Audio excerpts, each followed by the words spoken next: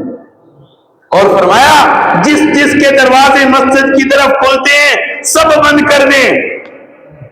اس وقت مسجد تھی اور صحابہ کرام کے یوں گھر تھے اور ساروں نے اپنی اپنی کھڑکی کھولی ہوئی تھی، گھر سے نکلے تو مسجد، آپ نے فرمایا سارے بند کر دو سوائے ابو بکر کے، ابو بکر کا دروازہ کھلا رہے اور کسی کا دروازہ نہ کھلے، صرف ابو بکر کا کھلے۔ یہ بھی ایک خلافت کی طرف اشارہ تھا کہ میرے بعد اس مصلی کا امام ابو بکر ہوگا اور ابو بکر کو صرف اس دروازے سے آنے کی اجازت ہے، کسی اور کو آنے کی اجازت ہے۔ تو میرے بھائیوں یہ ہے ہمارا عقیدہ، امت مسلمہ کا عقیدہ، اہل سنت والجماعت کا عقیدہ کہ اس امت میں حضور کے بعد سب سے افضل کون ہے؟ زور سے بولو، سب سے افضل کون ہے؟ ابو بکر صدیق ہے۔ اور خلیفہ بلا فصل کون ہے؟ حضرت ابو بکر صدیق رضی اللہ تعالیٰ ہم سب کو عمل کیا۔